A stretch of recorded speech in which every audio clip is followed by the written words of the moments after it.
Good evening and welcome to JW3 Online and our event tonight, Israel-Palestine Behind the Headlines, a panel discussion with Dr. Thabet Abu Rass, Yaakov Katz, Noa Landau, chaired by Ittay Flescher.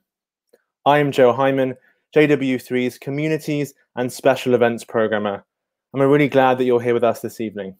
If it's your first time seeing or joining JW3, we are the Jewish Community Centre in London that's open to all, and even more this evening because we're online. It's our mission to increase the quality, variety, and volume of Jewish conversation in London and beyond. And tonight we take an opportunity to deepen the volume around this issue of Israel-Palestine and the conflict is one that's important to our community in a huge way. But tonight we slow down, we listen to our wonderful panel of experts, and we hear what's behind the headlines, what's behind the social media posts that get flung back and forth from all different sides and all different spaces. And we listen and we hear different perspectives on what's going on and the context behind what's going on in the region. So I'd like to introduce our chair for this evening, Ittay Flescher, one of our educators at JW3, to chair this evening and run this wonderful conversation. Thanks very much, Joe, for the invitation, and to everyone who's joining us in the various platforms tonight. So my name is Ittay Flescher. In addition to being one of the educators at JW3, I'm also the Education Director at Kids for Peace, which is an interfaith youth movement for Israelis and Palestinians for East and West Jerusalem. And I'm the Jerusalem correspondent for Plus61J Media. And I've been obviously covering news events in Jerusalem and Israel for 4 years now with Plus61J, and I'm very much looking forward to this panel tonight, which should be fascinating. So we have three panelists. The first is Yaakov Katz. Yaakov is the editor-in-chief of the Jerusalem Post and author of Shadow Strike, Inside Israel's Secret Mission to Eliminate the Syrian Nuclear Power. He's originally from Chicago, and he has a law degree from Bar-Ilan University. He lives not far from me in Baka, with his wife and 4 children. Welcome, Yaakov. Our next panelist is Noa Landau. She's a Haaretz journalist and member of the newspaper's editorial board. She's a founder of Haaretz 21, which is a great platform that brings new voices to be writing for the news site, and it amplifies unrepresented voices from Arab communities in Israel. Prior to this, she served as a reporter and head of the news department at Haaretz's English edition. And before joining Haaretz, she also worked with Galei Tzahal, Channel 10, and Ma'ariv. She's currently on the advisory board and alumni of Reuters Institute for the Study of Journalism, and she lives in Tel Aviv. Welcome, Noa. And finally, Dr. Thabet Abu Rass is the co-executive director of the Abraham Initiatives, which is an organization that does really important work striving to fulfill the promise to fill equal and complete equality equal equality and social rights for Israel's Jewish and Arab citizens as embodied in Israel's Declaration of Independence. He's an expert on Arab politics in Israel and a prominent voice in promoting the politics of engagement in Jewish-Arab political partnership. Lives in Kalanswa and is married with 2 children and a grandson. Marhaba, welcome. Alan. So nice to see you all here. So for our first round of questions, I'm going to ask you each one question, if you can answer in up to 7 minutes, about the past month.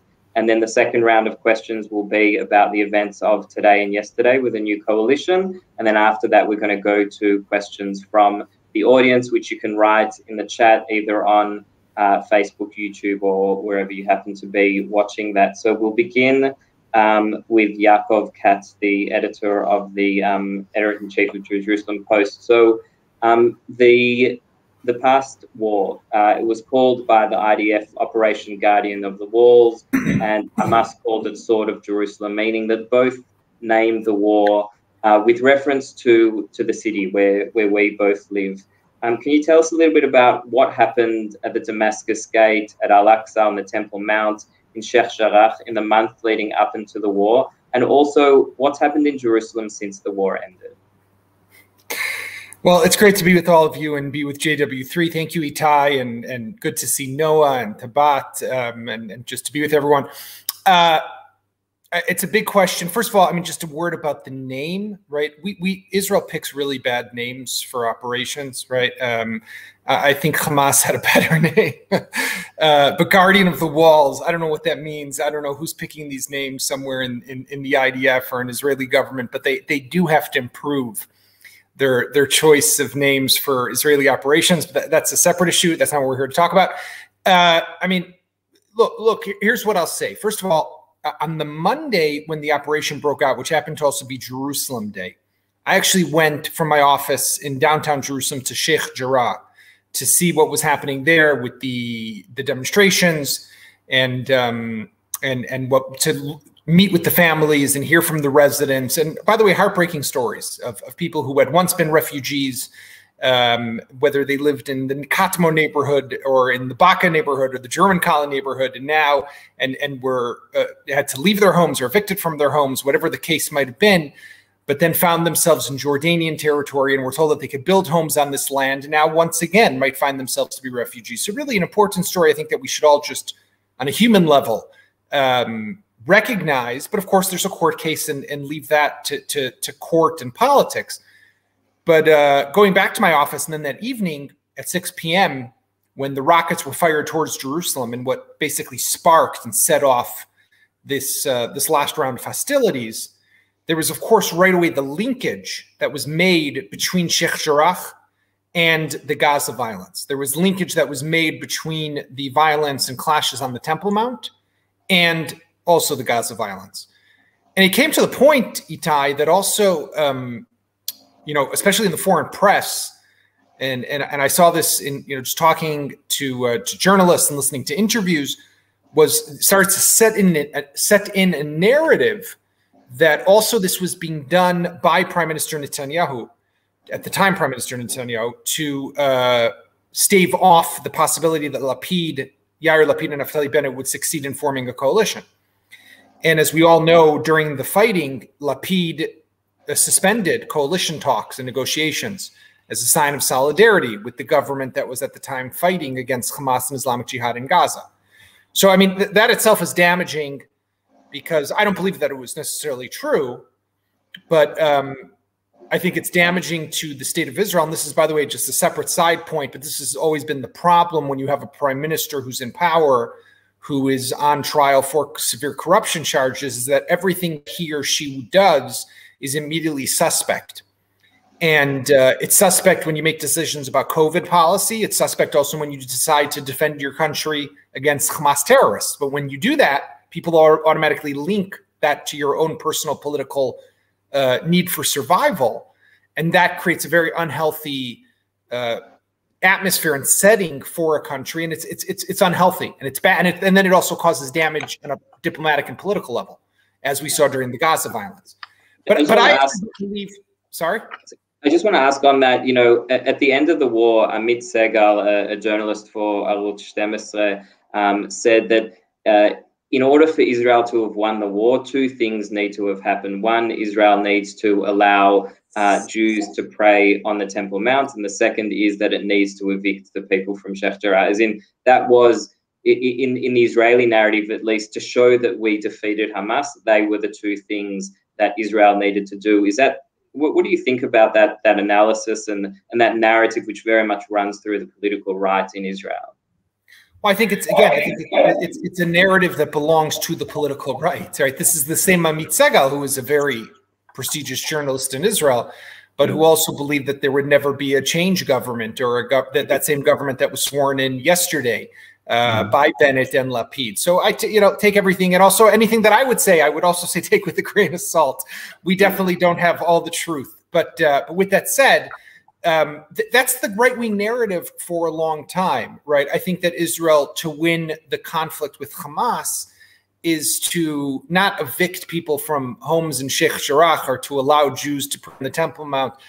I think, yes, Jews should be allowed to pray on the Temple Mount. That's a separate issue. But to win the war in Gaza or against Hamas is to prevent Hamas from, again, renewing hostilities with Israel, and to find a larger solution to the problem and to the threat that we face in Gaza, which we've for the last 16 years since we pulled out of Gaza, has only been met with military means. And we've never, as a country, thought of how we can also confront the challenge of Gaza with economic means, or with maybe diplomacy, or some other type of, we keep on trying to put a Band-Aid on a gunshot wound in Gaza, and it just doesn't work. It just leads us from one round of violence to another round of violence.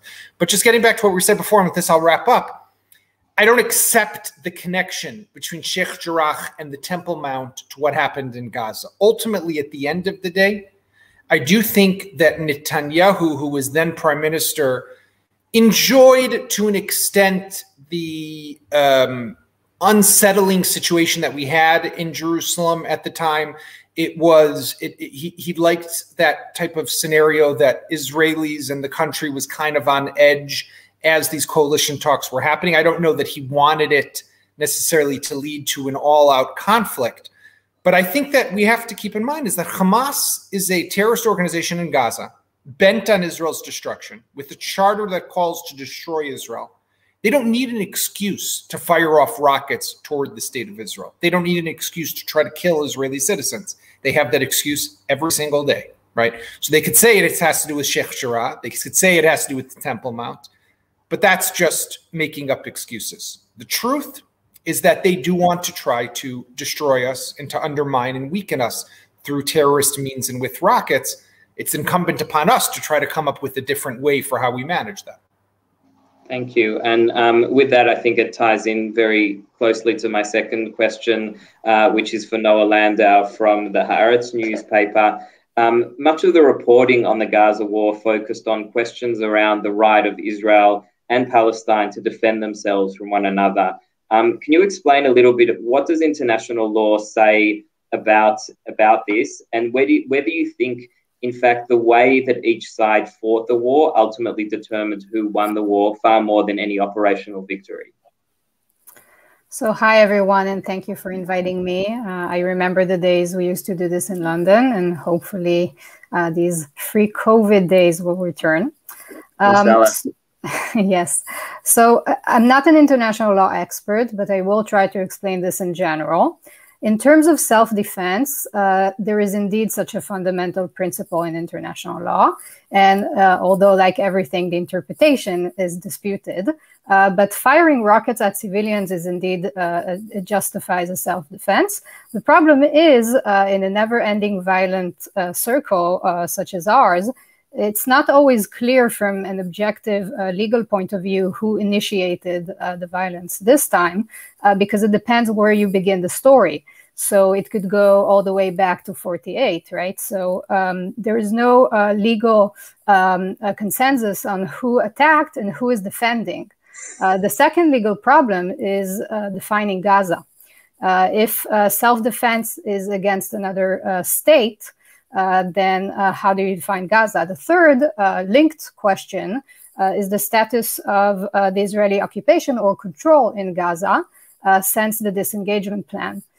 Israel indeed evacuated military facilities and civil settlements from Gaza in 2005, but it continues to control the access to and from the Strip to Israel in air, by sea, on land, as well as aspects of the population registry that affects, to some extent, the Rafah crossing from Egypt too. So this is alongside the economic control, construction, development control, and more. So many international law experts and human rights organizations believe that Israel still controls Gaza and it's not an independent state. Then you have the question of circumstances, distinction, and proportionality. The principle of distinction means you must distinguish between combatants and civilians, of course. And we know Israel claims that Hamas is using civilians as human shield. And of course, that they target civilians in Israel as well. But does this mean that Israel is free to do whatever? Of course not. There's also the question of dual use targets, like the AP building that Israel bombed and claimed that it served militants. And then you have proportionality, which basically requires us to balance the military advantages with the risk to civilians and property as well. And I think it was one of the former presidents of the International Court of Justice that once said that this means that even a legitimate target could not be attacked if collateral civilian casualties would be disproportionate to the specific military gain. And this also raises the question of goals and purposes of the military operation. I mean, did Israel present one, apart, of course, from stopping the rockets? And these are only some of the problems that we face when we examine this from the legal aspect.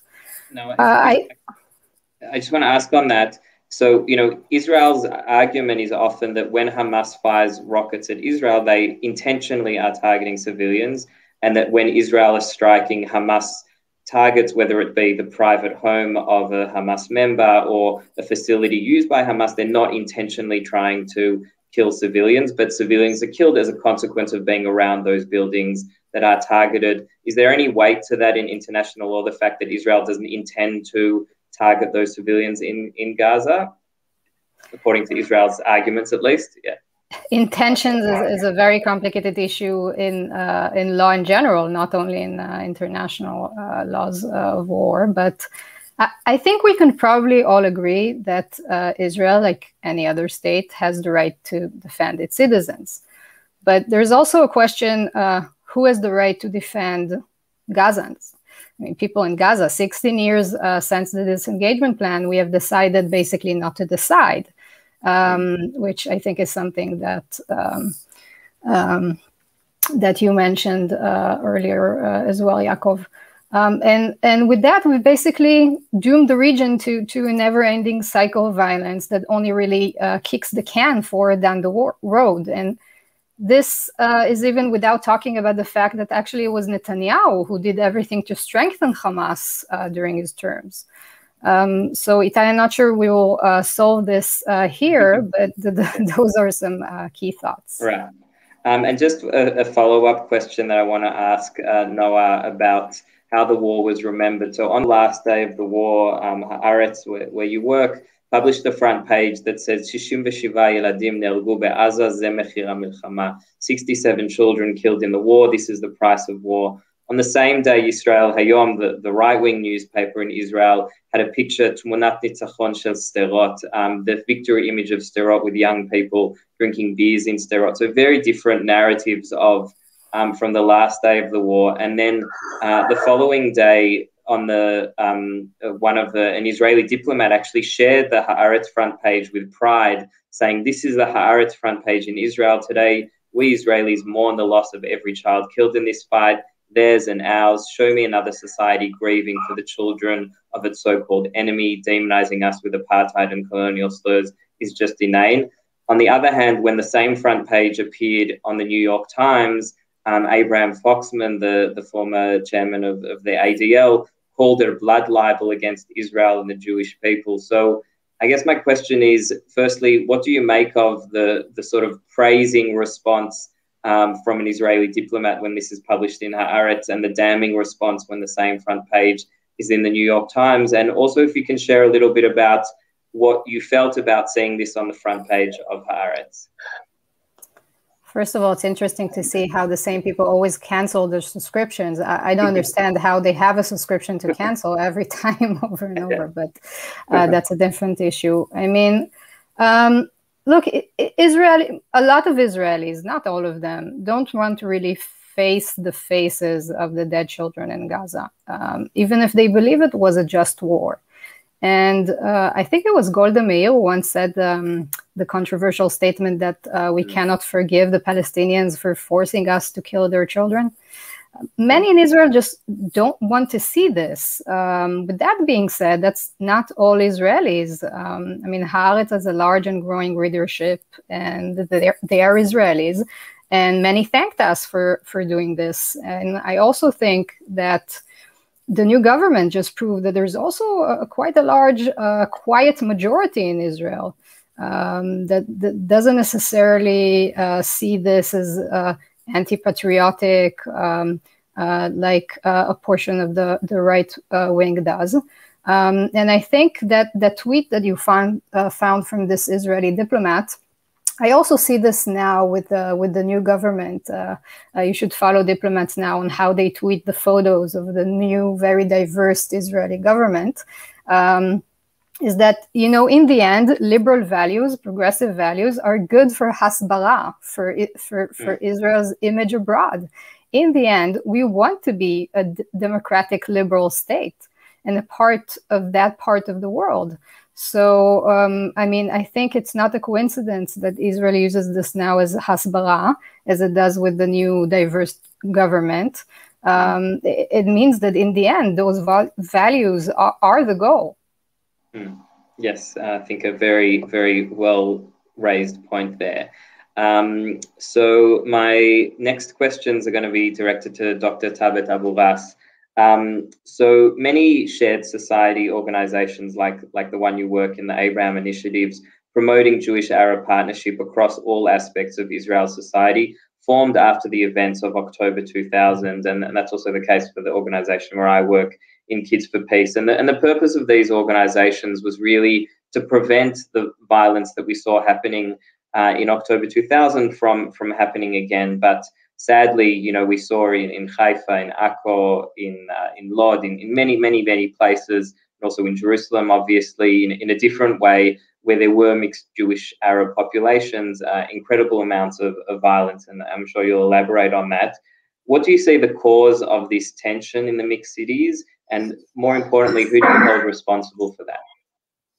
Yeah, well, thank you for the opportunity, JW3. Several causes led to the eruption of violence in the mixed cities.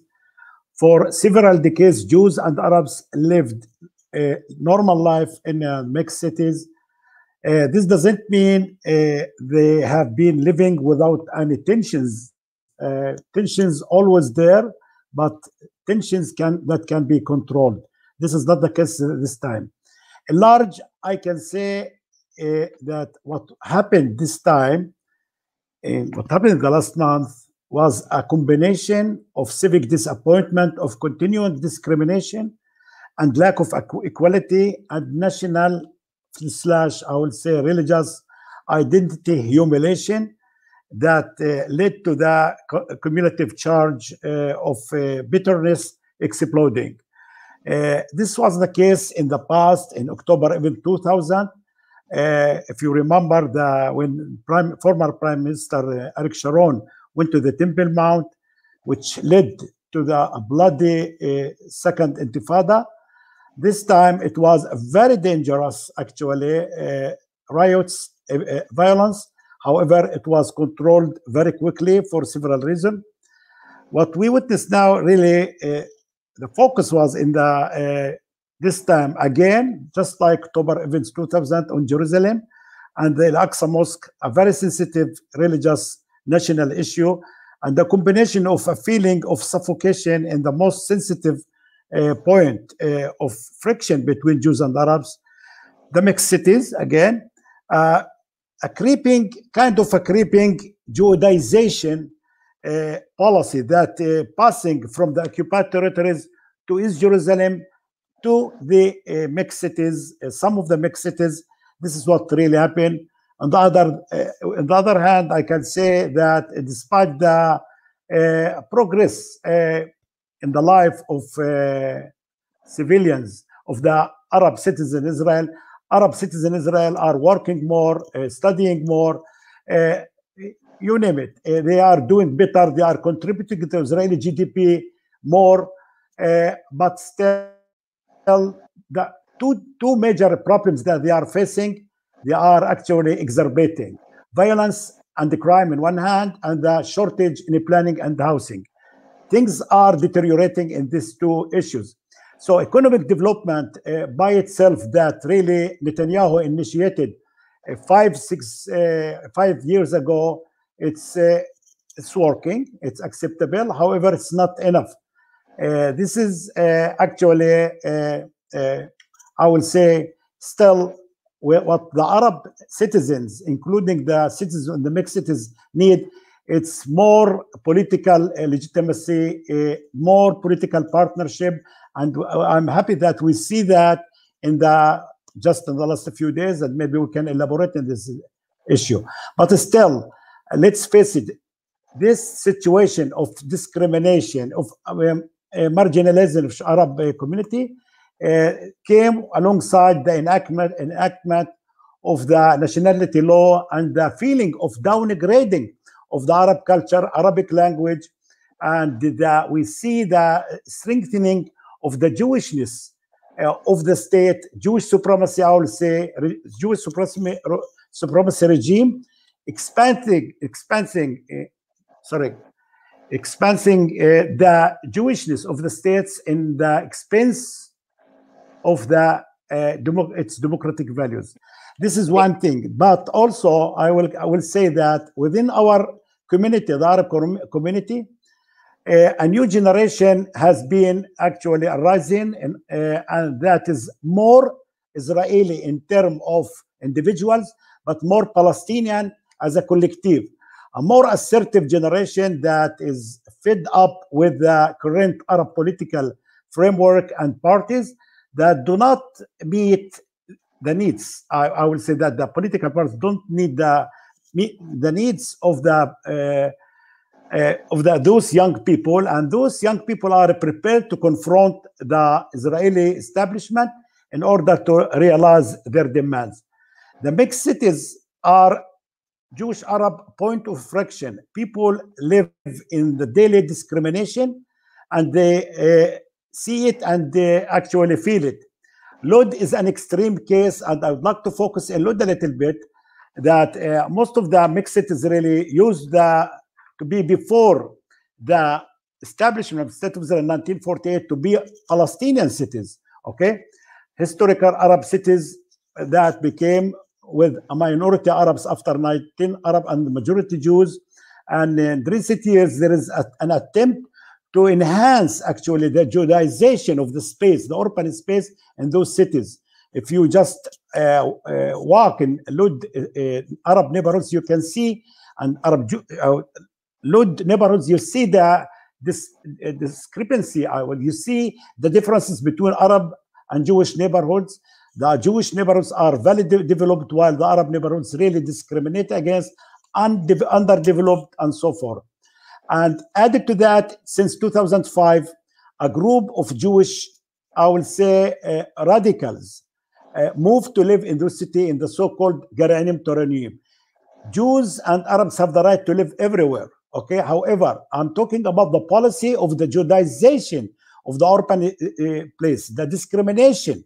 In Lod, there is a neighborhood, a new neighborhood called Al Yashiv, okay? Close to it, Arab neighborhood called El Mahatta, Rakevet, Shkhunata Rakevet, and you can see the differences between the two, okay? I think public policy in Lod, it's really is moving toward more marginalization and alienation of the Arab community. Unfortunately, in this city, Lod, 1/3 of the residents are Arabs, 1/3 of the councillors are Arabs, yet they have nothing to do with the political decision-making process. Thank you. So, and I just want to say, I think that example of Lod as a flashpoint of really the different neighborhoods and the different development in those neighborhoods is really a lot of the reporting really focused on Lod. So it's really important that you brought that example. I just want to, if you can have just a final comment on this question so I can move on to the next question about the coalition. Yeah. Thank you. Well, I just would like to add that the NGOs community really did a great job during this crisis, and we immediately started campaigns, media campaigns that calling for tolerance, calling against campaigns against violence, and calling to stand together, not to give up the coexistence. And I'm happy that so many segments of the Israeli society, to see mayors of municipalities, Arab and Jewish municipalities working together, see presidents of universities, businessmen working together, understanding and stating that we are not giving up the coexistence that exists in Israel. So from bottom up, we see that a lot of mobilization that helped to end this round of this cycle of violence very quickly.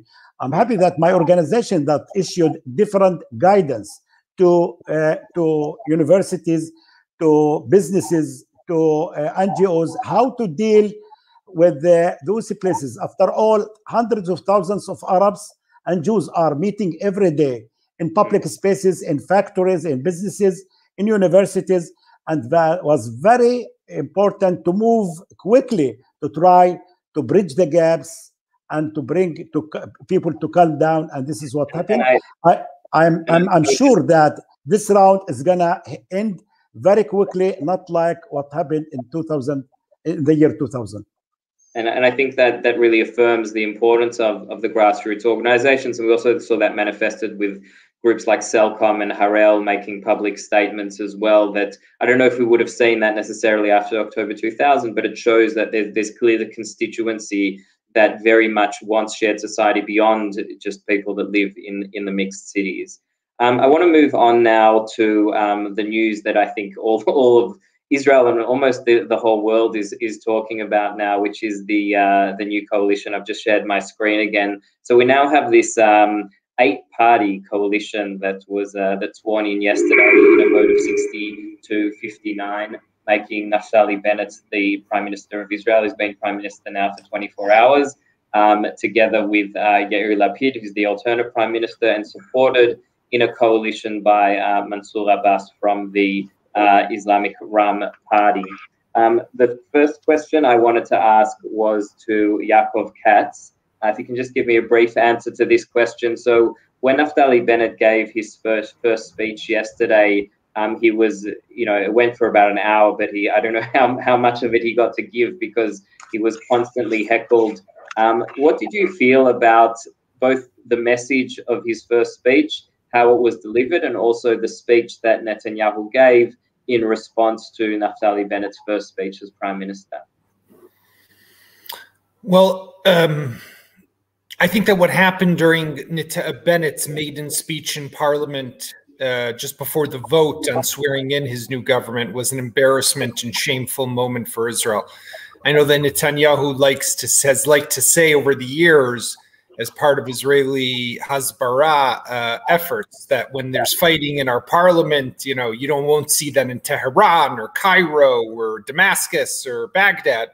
That might sound nice to promote Israeli democracy overseas, but what we saw yesterday really crossed any line that I can recall in parliament, in Israeli Knesset in recent years. It showed, on the one hand, I think it was an effort by the Likud and their allies to delegitimize this government from the get-go and from the beginning, not to even give them a minute of grace, let alone 100 days of grace.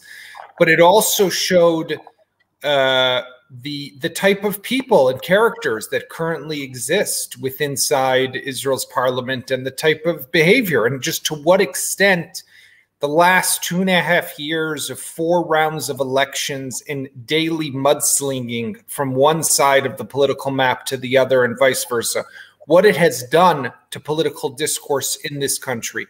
It is literally, and I say this with great sadness, in the gutter. And that is not something that we should be proud of. It is something that we should be very sad that this is what has happened to the Jewish state of Israel, and that this is where we are today, right? The fact that this is how our parliamentarians, who are meant to present as role models to the younger generation and to citizens of Israel, is shameful what we saw. And we can only hope that this government, which has only been now in office for 24 hours, can make that difference and can change the way things are perceived. Even that photo that you just skipped by that showed Netanyahu shaking hands with Naftali Bennett. I don't know if people watched, but when Netanyahu— It was so short that we could easily miss it. Yeah, it was, not only was it short, Noah, but Netanyahu first started to leave the plenum. And then if you watched it, Tzachi Hanegbi, another member of his party, walked over to him as he was about to step outside and whispered something into his ear. We don't know what. And Netanyahu walked back towards his seat and came over to Bennett and shook his hand. He had already walked by him. I mean, imagining that even at the moment of transition, there's a new prime minister. He can't even shake his hand. Today there was they met in the prime minister's office for a meeting where they're supposed to go over issues, the matters of national security. They met for 25 minutes. This is not the way we're supposed to be running ourselves as a country. So I'm saddened by that. I wasn't surprised by Netanyahu's speech at all. It was his defense. It was him laying out his list of accomplishments, what he's achieved for Israel. And by the way, he has achieved. He has brought Israel some great success, and he deserves hakarat hadov. He deserves gratitude for some of that. But he's also been one of the most divisive politicians in Israeli history, if not the most divisive politician in Israeli history. He has actively, viciously worked to undermine the basic institutions which hold together the delicate fabric that makes up our democracy. And that's the legacy that I'll take away from his recent term as prime minister over the last few years. But what I also found to be a little surprising, although not really surprising, because in his all-out war against Bennett and this government, everything is permitted, there are no limits, was the way he just sacrificed Israel's relations with the United States on his speech to use to attack Naftali Bennett, right? He said, I'm not going to reveal, but I was asked not by the United States not to talk about this, but here I'm going to tell you.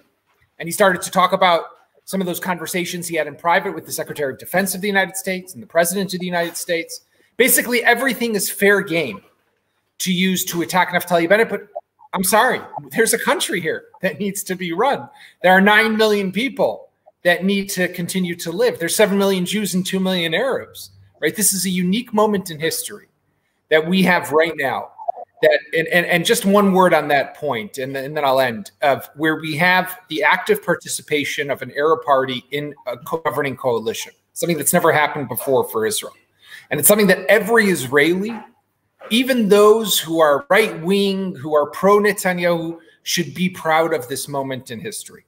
Because this could be the turning point for Israel as a nation to come to terms. And by the way, Ittay, you see this with countries around the world. Black Lives Matter in the United States. Every country has massive challenges of how to better integrate their minority. And Thabet, with what he does with the Abraham initiatives, is amazing work. And we've been fortunate to host him on Zoom calls on our website and to interview him and to write about their activities. But this moment in time right now is really unique for Israel and could be this turning point that could see especially after what Thabet just said about the mixed cities. This is that moment that we need to seize and grab to be able to maybe change the trajectory of Arab, Israeli, or Jewish, Muslim, whatever you want, Arab, Jewish, or Jewish Muslim, however you want to define it, relations in this country. This is a unique time in history, and I hope that this government can make this happen. Thank you. Thank you for very relevant remarks there. Really agree with a lot of what you said. I want to move over to Noa to specifically pick up on this part of Netanyahu's speech. So Gil Hoffman, a journalist for Jerusalem Post, writes here, an Israeli prime minister needs to know how to say no to the president of the United States. Netanyahu says he praised his own speech to Congress against the Iran deal and said there's no one left who can do that. He said the new government is unfit to lead the country even for a single day. He also said in his speech that Iran is celebrating now that Naftali Bennett is prime minister. And he even invoked the Holocaust and the Eichmann speech as well as part of his attacks against Bennett and his stance on the Iran deal. And I noticed you tweeted today, Noah, a response from Yair Lapid, where in his first speech as foreign minister, he said at the transition ceremony, to shout that everyone is anti-Semitic is not a policy. So I wanted to ask you, with that in mind, what do you feel this new government will do to the relationship between Israel and the United States, especially in reference to the Iran deal? Is Netanyahu right to be worried, or is he just crying wolf again? Well, first of all, Yair Lapid, who, as you mentioned, had his first speech as a foreign minister today, already addressed some of these issues in what you can maybe symbolizes the new government's policies, or maybe not, because it's not a really unified government, so we'll have to see. But basically, he said that one of the major goals is, of course, rebuilding the trust with the Democrats after, of course, many years in which Netanyahu was aligned with the Republicans, and then specifically with President Trump. And then also that he will try to reach out to the American jury, basically, which is more liberal-leaning, because Netanyahu's government was, of course, invested more in the evangelical community, as the previous ambassador of Israel to the United States, Ron Dermer, actually said out loud, which I thought was really not a smart move. So these two things are already pretty major shifts, I think. And then, of course, you have policy. And there, I mean, behind all the improvement in the language and relations, I'm not sure that in terms of policy there's actually a major shift, because on Iran, based on Bennett's speech in the Knesset, he basically copied Netanyahu's terminology word by word. And then also, of course, on the Palestinian issue, I don't see this. I mean, this government would want to avoid the issue as much as possible, but it's not really possible. I can tell you that last night, after Bennett spoke with Biden, which, of course, if everyone here remembers, you know, how long it took Biden to call Netanyahu, he called Bennett 2 hours after he was sworn in. So that also tells us something. But there was a readout by the White House on their conversation, and it said that, among other things, the president said that he would like to, of course, address the issue of peace and with the Palestinians. And in Bennett's readout from the conversation, this wasn't mentioned at all. So to sum it up, I think that, you know, there'll be better, the language and the relations would be sugar-coated, or even as we saw before, you know, with the hasbara, you know, using liberal values to kind of for Israeli propaganda, basically. I think that in terms of policy, on the other hand, I'm not sure there will be a major shift. Yes, thank you for that analysis, and yeah, that's definitely a very interesting one to watch, both on the Iran issue and on the question of the two-state solution, the occupation, whether that will end, what changes will happen there. Also, the settlement of Eviatar is meant to be, whether that will be demolished as well. So yeah, lots of those questions are coming up shortly. I just want to go now to Thabet to ask you specifically how you view the inclusion of Ram in the coalition, and also the choice of the joint list to remain in the opposition. And specifically, why do you think that Ram and MK Said El-Harumi decided to abstain from the vote yesterday, and what sign does this project for the future of the coalition? Yeah, well, we have been working for a political representation and participation of the Arab community in Israel for a long time. And I'm happy to see that it's just realizing. Listen, so many things taking place in the last 2-3 years. I'm happy to see Netanyahu is legitimizing the Arab community. Just the irony here, 1.5 years ago, he was calling in the deal of the century with his partner Trump for curving the border to include Al-Fahim within the Palestinian Authority. All of a sudden, 1 year, 1.5 years after, he's campaigning with the nickname of Abu Yair in Al-Fahim, calling, hey guys, vote for me. So it's irony, but this is what really happened. Well, legitimacy is the right thing that took place, and we are Arab citizens, so happy to see that legitimacy is there, and I believe that legitimacy is irreversible. The time is ripe. Really, in the last few years, we see the time is ripe for political partnership. And Arabs in large, they are knocking in the doors of the Jewish political parties, and they called for inclusive messages to include the Arabs in the coalition. Yes, the joint list in the last election, they nominated Gantz twice to form the government. It was easier for the Arabs to have a left central government, okay, rather than to have to vote for Bennett. But still, the Islamic movement arise that with the slogan, "I am not in the pocket of anybody. Left and right is the same," okay, and they really negotiated Netanyahu and the Lapid. That really, for them, the Arab votes, they counted in the Arab voters and the Arab vote, and this is what happened. Now, the issue of the Ram within the coalition, it's something that is very new, and the overwhelming majority of the Arab community is celebrating such move. However, they are very suspicious, and they are a little bit concerned that will not really bring a lot of change in terms of improvement of the Arab life, especially in the Negev. In the Negev, Said al-Khroumi is an MK from the Negev, the only MK from the Negev. And there is really the Bedouin community in the Negev. I would like to remind all of us, still in the Negev, there are over 90,000 Bedouins living in the so-called unrecognized villages. People without clean water, without a lot of services. Israel is a democratic country, cannot allow such things that to take place for decades.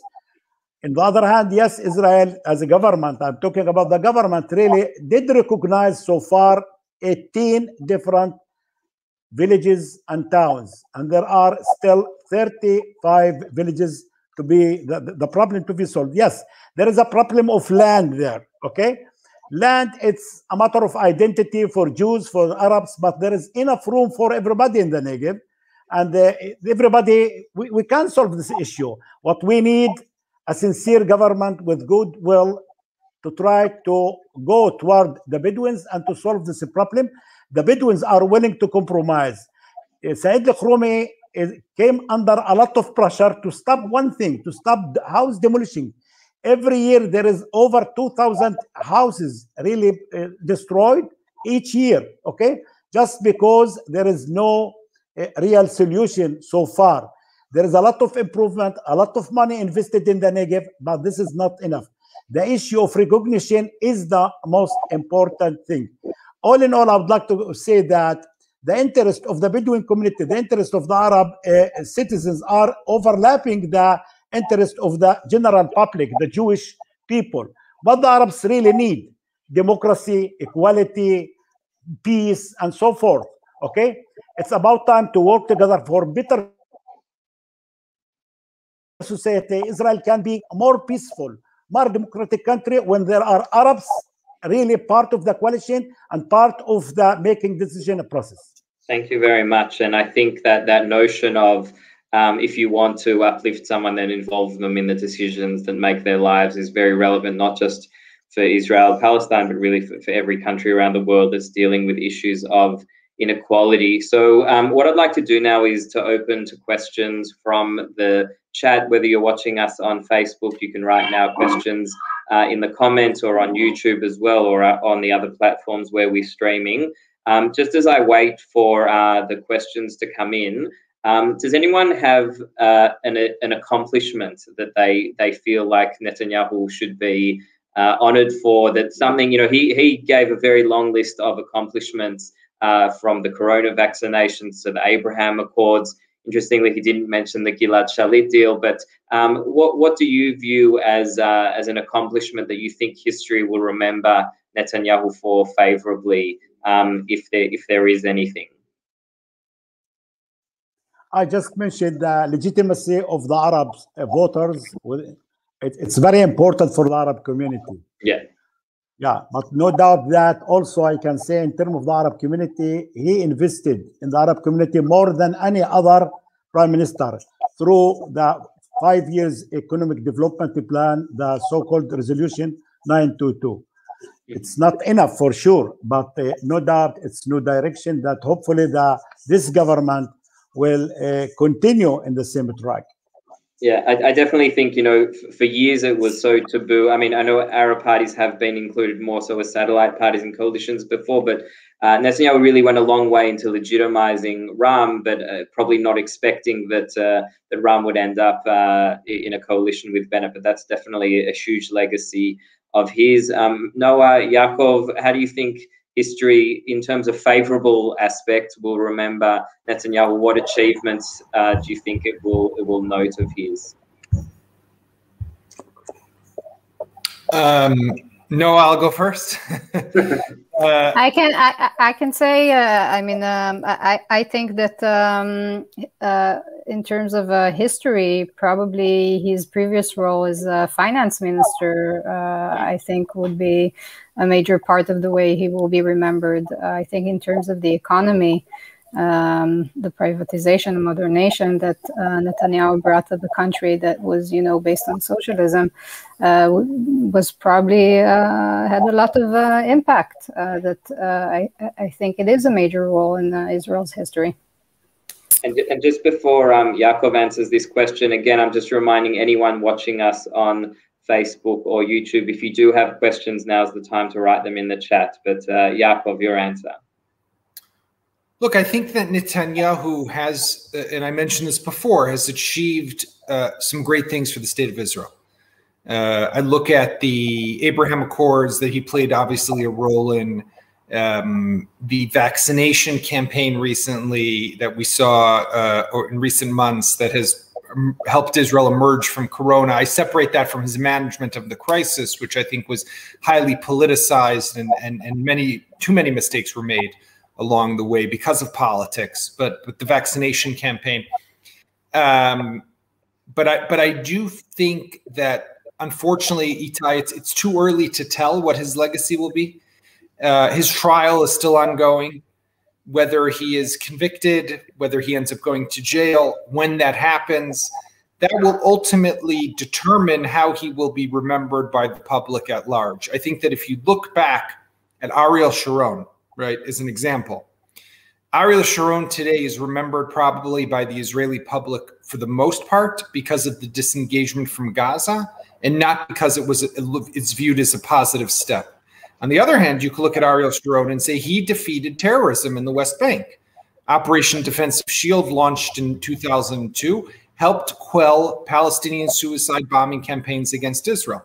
If you look at Ehud Olmert, who, with all the talk of Netanyahu against Iran, Ehud Olmert destroyed a nuclear reactor that was being built in Syria in 2007.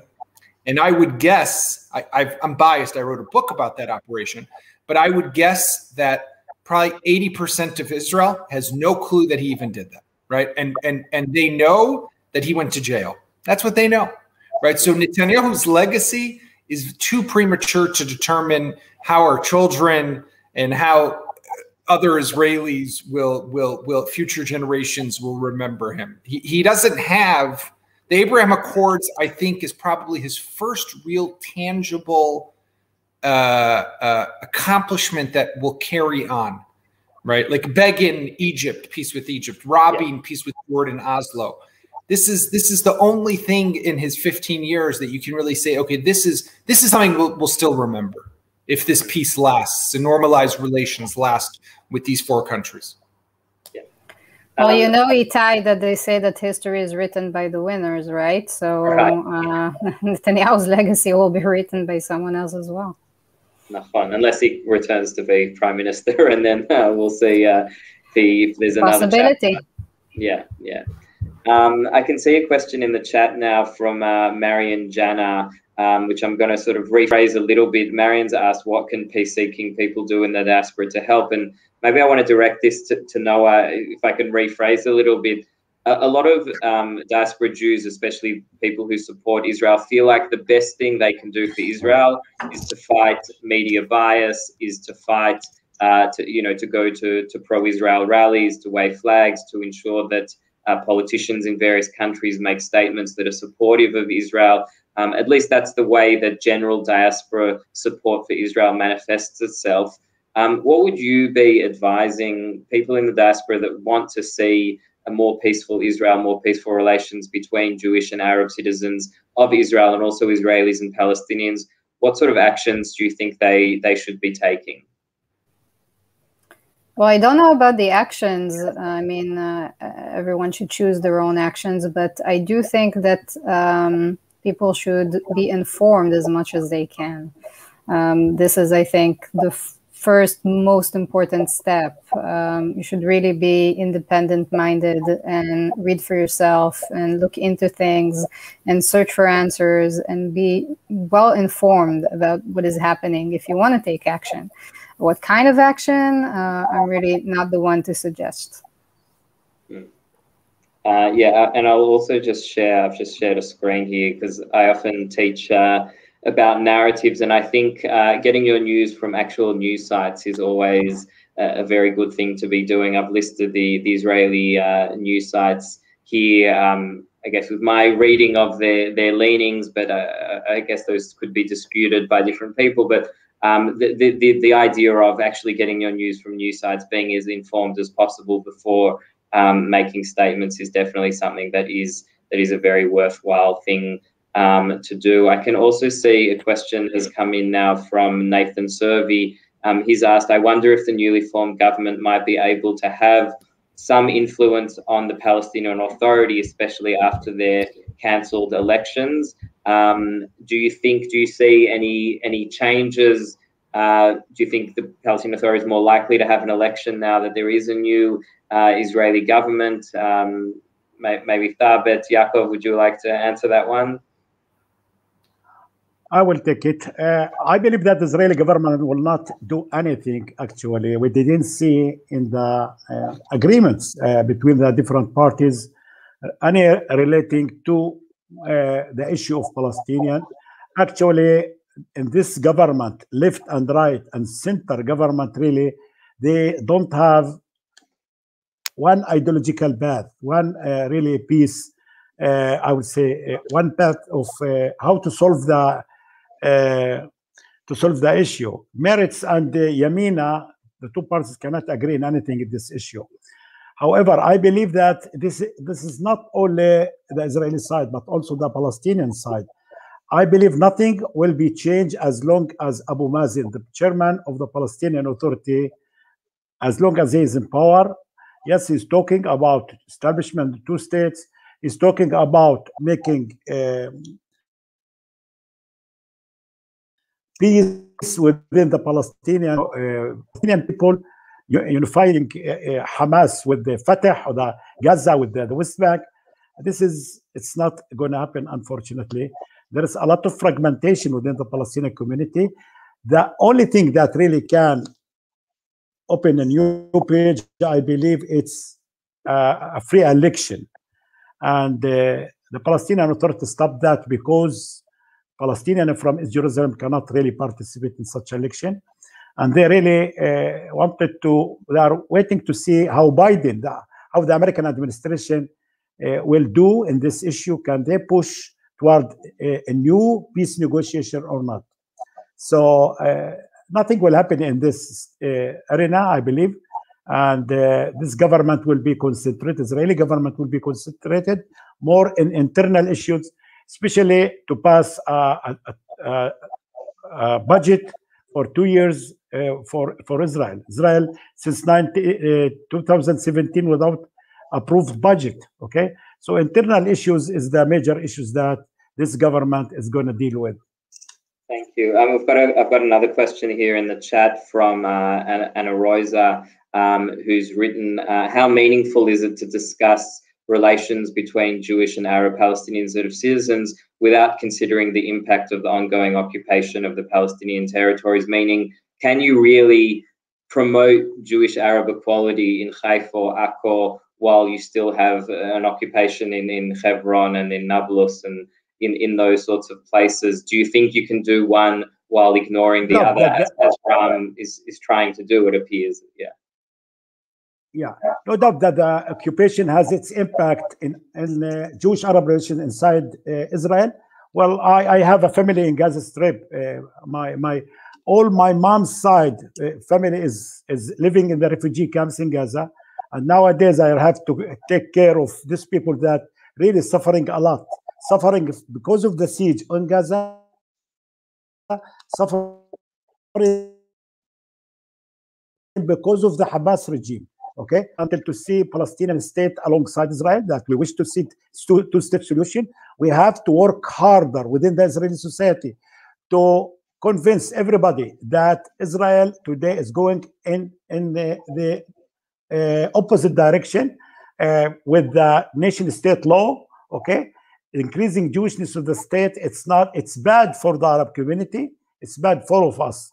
We really recognize the right of Israel for self-determination, but doesn't mean that to ignore 20% of the population and to look at them as second-class or third-class citizens.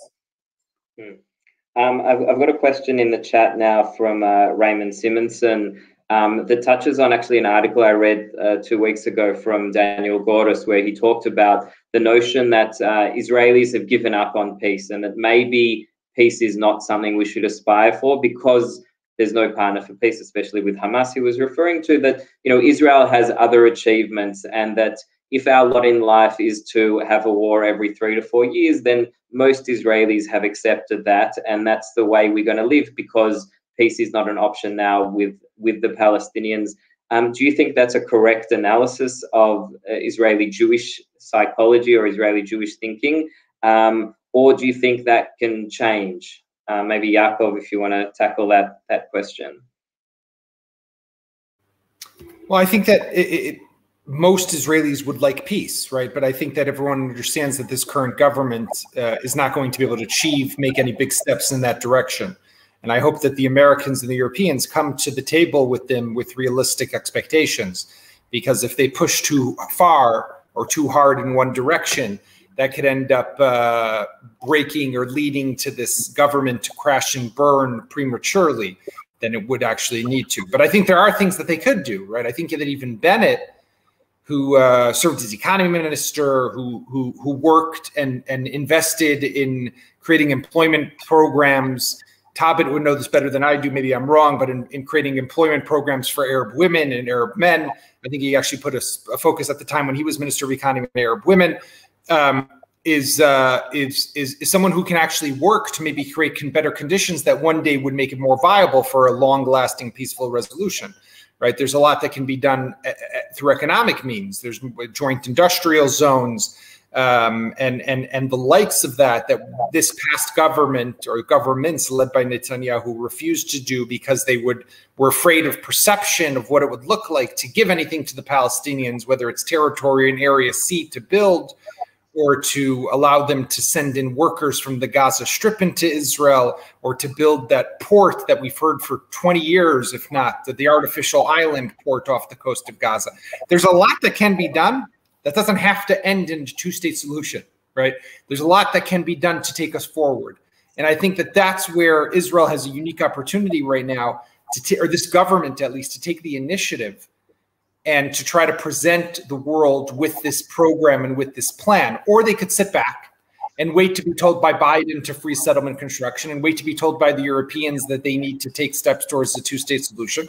And that will lead to a crisis it might be inevitable. Or they could try to take the initiative, which might be heresy to say something like that an Israeli government should take the initiative, right? We never really see that happen.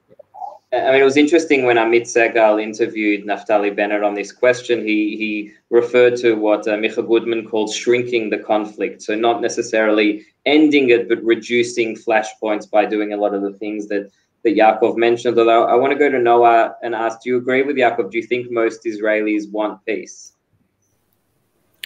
if you ask the question that way, of course, everyone would say yes, right? Everywhere in the world, not only Israelis. And still we have wars. So, you know, it's like analysts in Israel always write that both sides wanted to avoid conflict, and yet still we are in conflict. It's always this paradox.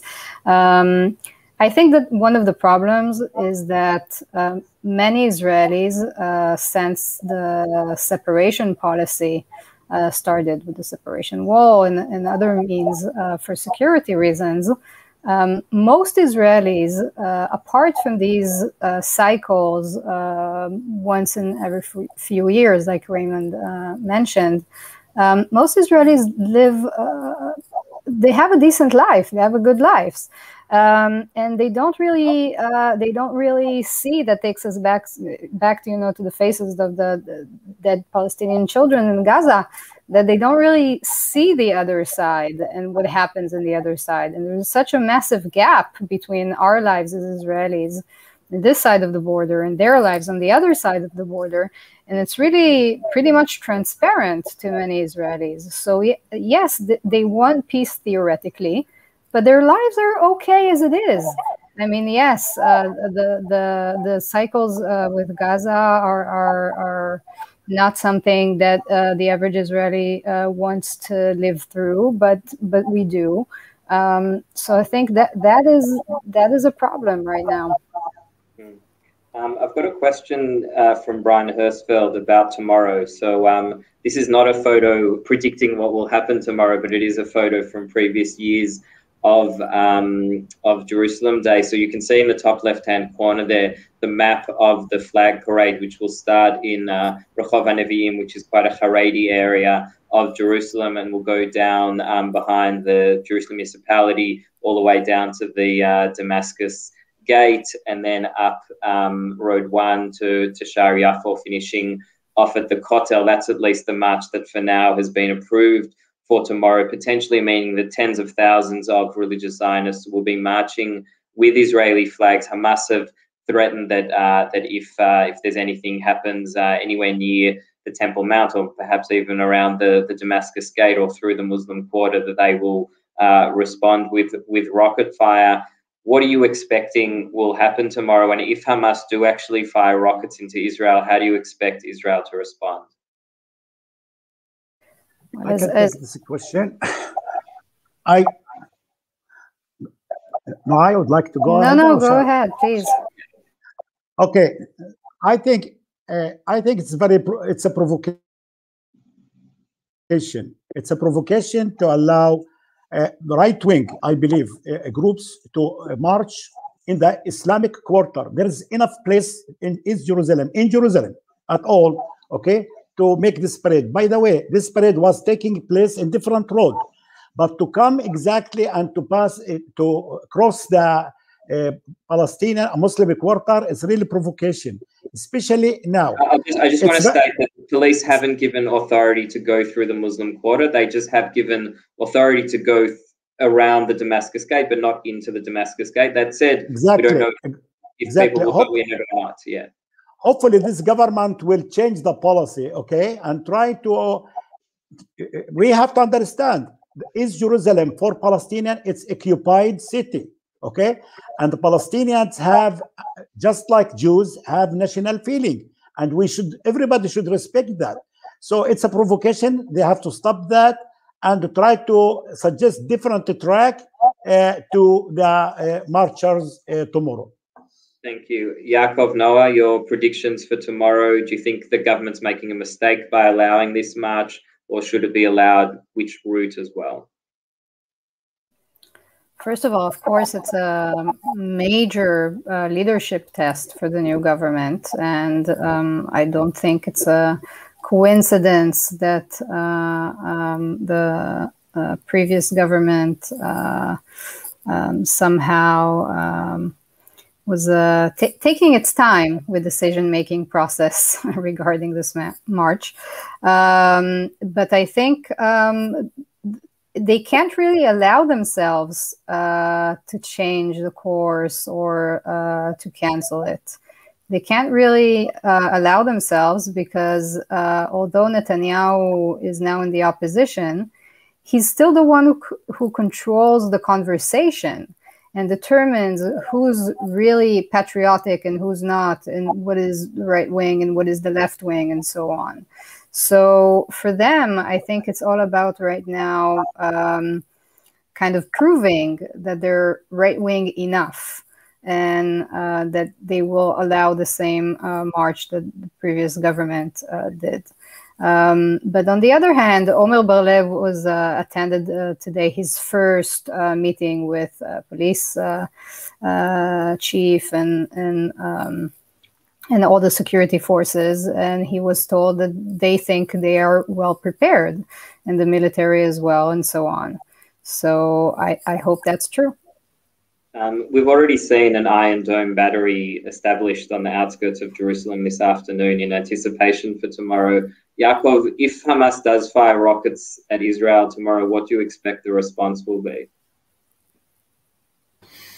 I agree with Noah that the government is in a bind, right? And they won't be able to, they can't cancel the march, because that would appear to surrendering to terrorism.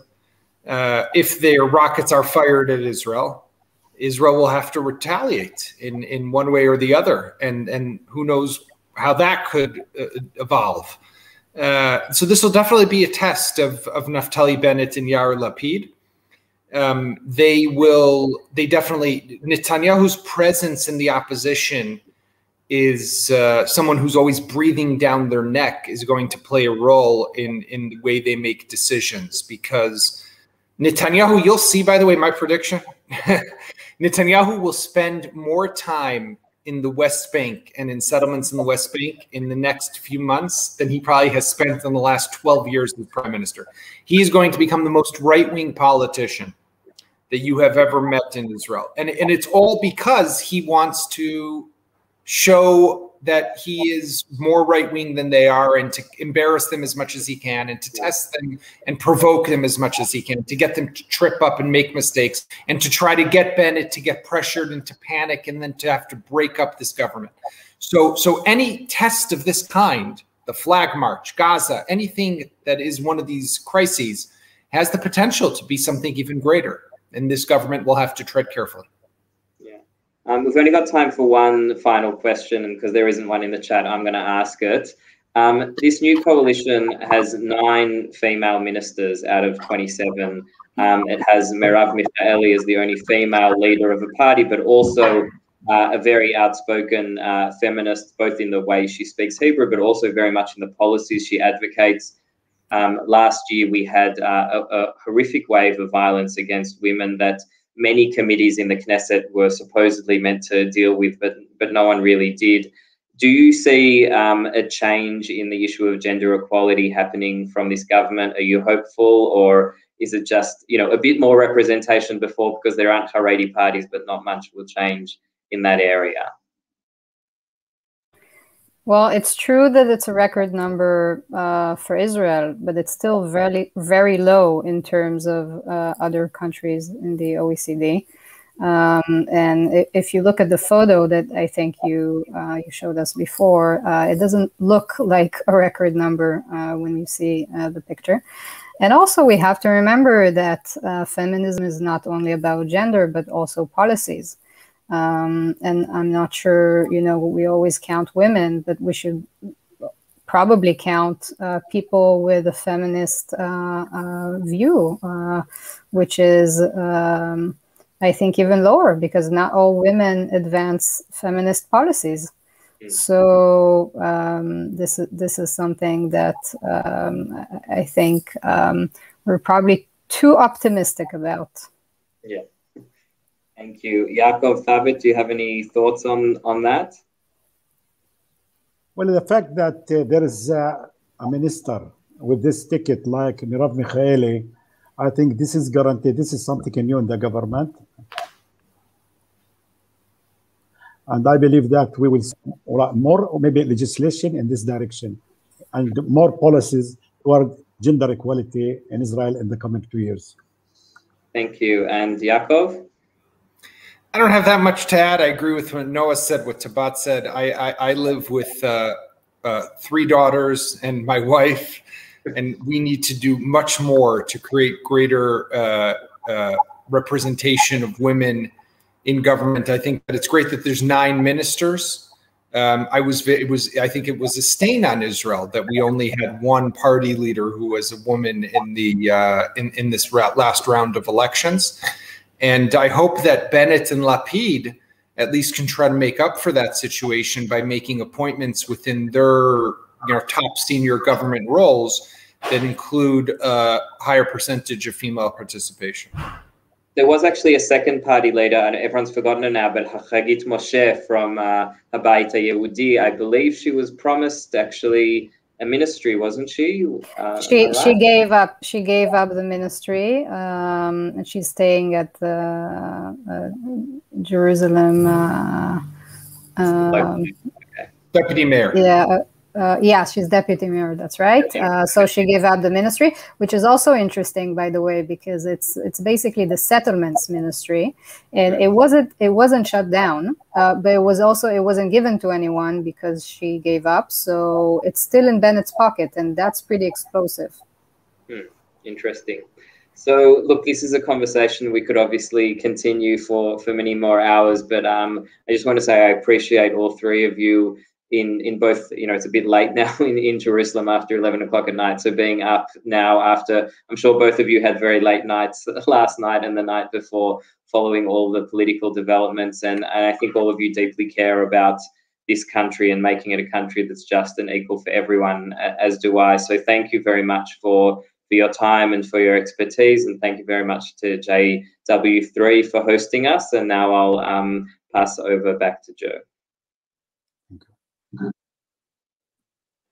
Thank you, Ittay, and thank you to all our speakers tonight for coming together to discuss Israel-Palestine, kind of behind the headlines at such a late hour in Israel. And thank you to our audience in the UK and abroad for joining together on a very warm Monday evening to delve into a bit further what is going on in the Middle East and kind of go beyond what we see on the news and on social media. Thank you for joining us. Please check out our website for our Israel Updates Plus series with Ian Lucas and various other events delving into the issues behind this and much more. We hope to see you at JW3 this summer. Have a lovely evening.